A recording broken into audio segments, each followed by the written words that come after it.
Всем привет, я Артем Баленок. Продолжаю рассказ о перспективах разных команд Национальной хоккейной лиги на выигрыш Кубка Стэнли в предстоящем сезоне 2018-19. И в сегодняшнем выпуске речь пойдет о командах Тихоокеанского дивизиона.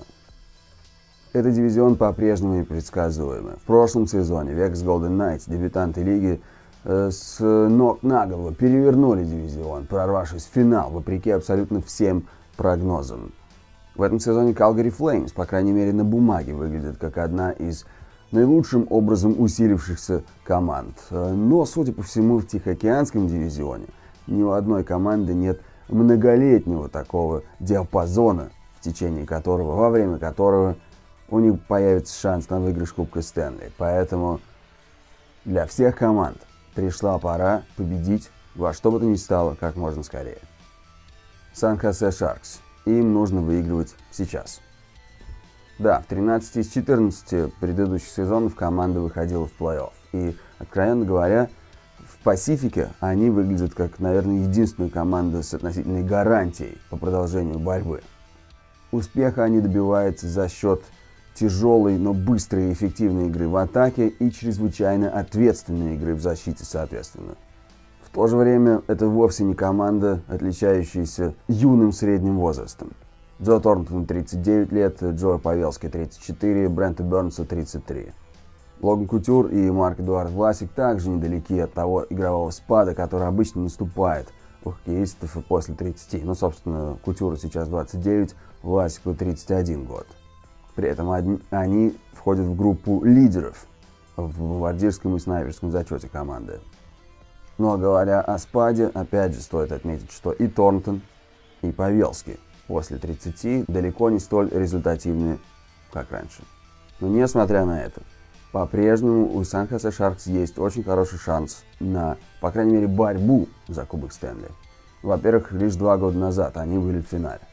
Во-вторых, группа вышеупомянутых лидеров усилена интереснейшими, более молодыми игроками. Тот же Эвандер Кейн, тот же Томаш Гертл, а также Тимо Майер, который расцветает, в общем-то, с каждой игрой. Плюс Мартин Джонс очень здорово выглядит в воротах. В общем, в данный момент у Сан-Хосе Шаркс есть по-настоящему хороший шанс на серьезную борьбу. По крайней мере, пока также Брент Бернс не начал немножко сдавать позиции, а именно на него в основном команда и полагается. Но команда также понимает, что стучаться в дверь Кубка Стэнли им нужно прямо сейчас. Это одна из причин, по которым Даг Уилсон, генеральный менеджер команды, столь активно преследовал Джона Тавереса и пытался его подписать. Calgary Flames. Эта команда начинает постукивать в дверь чемпионства. В прошлый сезон они, по сути, провалили, в то время как за сезон до того у них все было очень интересно. Но это объясняется рядом объективных причин. 4 основных игрока очень серьезно страдали от травм. Майк Смит, Мэтью Ткачак, Ти-Джей Броди, Шон Монахан. Без них Calgary Flames совершенно другая команда. В то же время команда по-прежнему полагается на довольно молодое такое ядро команды. Это тот же Джонни Гудро, блестящий игрок, вышеупомянутый Монахан, Ткачак, плюс чрезвычайно эффективный двусторонний игрок Микаэль Бакланд. Ну а теперь к ним присоединятся опытный Джеймс Нил, Элиас Линдхольм и Дерек Райан. В обмене Calgary Flames, конечно же, потеряли Даги Хэмилтона. Это серьезная, существенная потеря. Но, с другой стороны, к ним в защиту пришел Ноа Хэнифин. Очень перспективный и эффективный защитник. Многое будет зависеть от Смита и его игры в воротах. 36 лет этому голкиперу, но до того, как он получил травму в прошлом сезоне, он выглядел очень здорово. Будем надеяться, что он сохранит хорошую спортивную форму и здоровье. Капитану команды, защитнику Майку Джордану, 35, но при этом он по-прежнему играет в защите на элитном уровне. Кроме того, к команде присоединяются перспективные игроки, а именно Расмус Андерсон и Юсе Валимаки. В общем, в целом команда выглядит неплохо. Большинство игроков, основные игроки, находятся либо в самом расцвете сил, либо к этому расцвету постепенно приходят. Поэтому, соответственно, тот самый стук в дверь чемпионства можно продолжать. Две команды, из-за которых очень сложно предсказать ход развития событий в Тихоокеанском дивизионе, это Vegas Golden Knights и Эдмонтон Ойлерс. Вегас пробились в финал в своем дебютном сезоне совершенно непредсказуемо, неописуемо, блестяще и сенсационно. Но в межсезонье они потеряли Джеймса Нила и Дэвида Перрона, поскольку те, перейдя в статус неограниченно свободных агентов, предпочли сменить прописку. Также команде придется рассчитывать на то, что Марк-Андре Флюри, 33-летний, трехкратный обладатель Кубка Стэнли, продолжит играть на чемпионском уровне.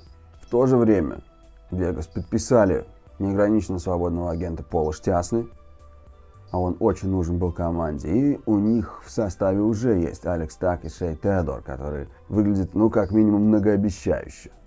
Но благодаря двум драфтам у Vegas Golden Knights уже есть своя неплохая такая система в фарм-клубе. И имена трех конкретных игроков сразу же нужно назвать. Коди Гласс, Ник Сузуки и Эрик Бранстрём. Эти факторы, несомненно, дают надежду и высокий, серьезный шанс Vegas Golden Knights на долгосрочный сезон. Но в то же время основные вопросы касаются не этих парней, а совершенно других. Сможет ли Уильям Карлсон, забросивший 43 шайбы в своем дебютном сезоне в составе Вегаса, продолжить свой снайперский успех на том же уровне? Либо это была такая странная случайность. Но и процент реализации бросков больше 20. Также совершенно сенсационный показатель, сможет ли он продолжить в том же духе, Уильям Карлсон.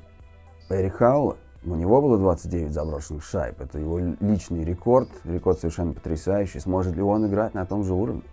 Ну и во втором сезоне команда будет играть совершенно в другом психологическом состоянии. Если в первом сезоне они были андердоги, которым абсолютно нечего было терять, то сейчас они несут на себе груз ответственности за ожидания поклонников. Они были в финале Кубка Стэнли.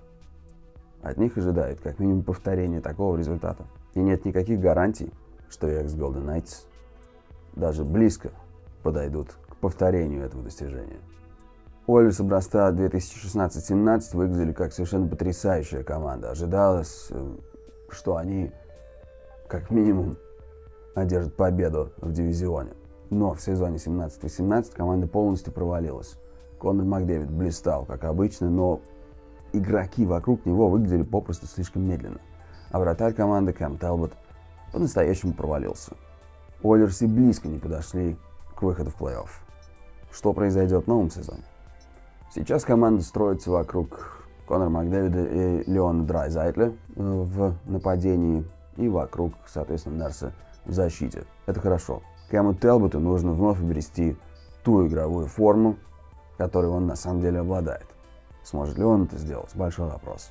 Милану Лучичу и Оскару Клевбому также придется вновь доказывать свою состоятельность и оправдать возложенные на них высокие надежды по результативности. Впрочем, как и Ессе Пулюярви.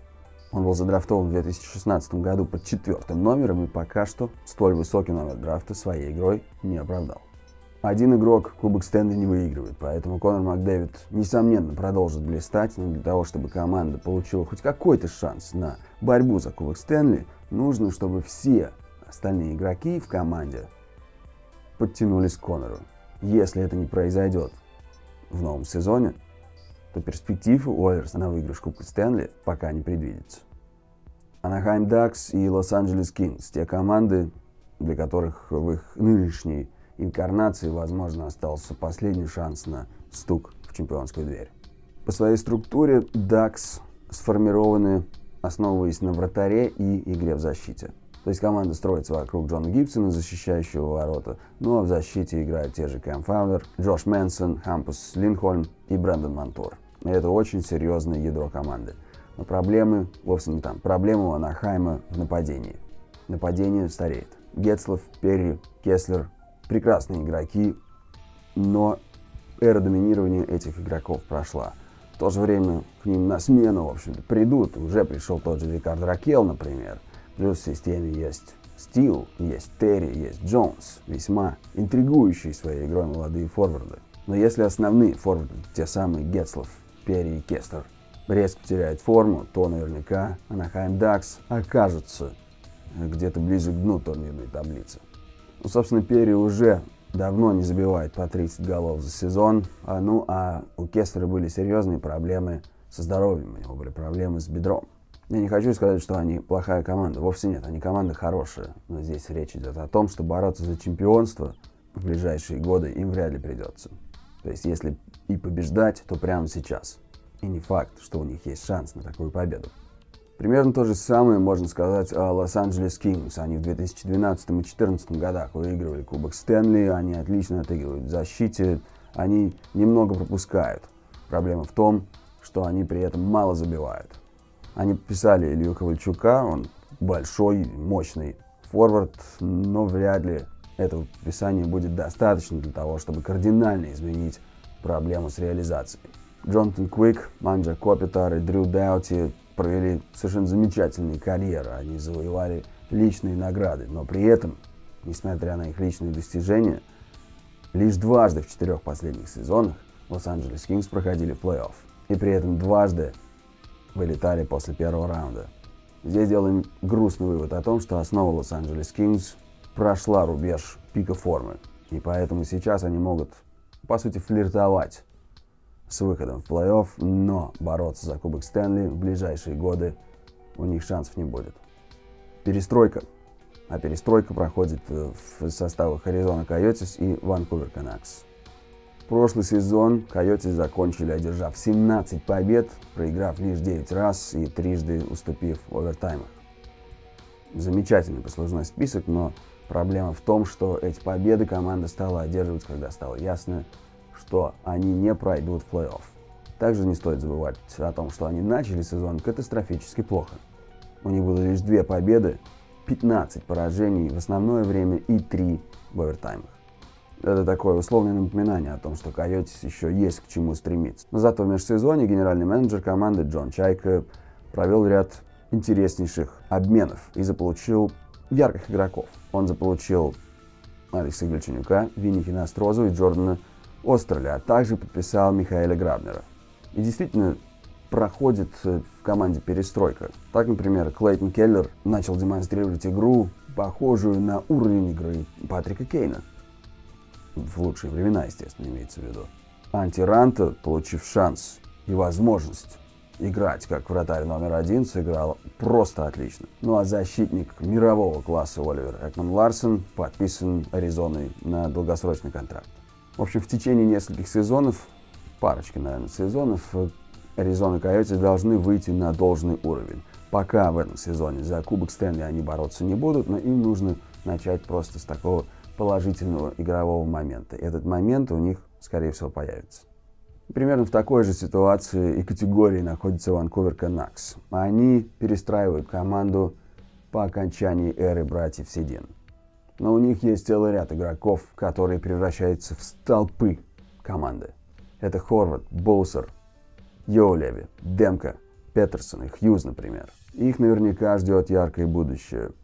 Возникают некоторые вопросы по подписанию Джея Бигла, но это вопросы скорее генеральному менеджеру Джиму Беннингу, но он наверняка знает, что делает. Пока, опять же, непонятно, достигли ли Ванкувер Канакс своего дна в Национальной хоккейной лиге, особенно сейчас с уходом братьев Седин, но тем не менее они начнут набирать обороты. Тот же Петерсон вообще вполне возможно будет сражаться за Колдер Трофи.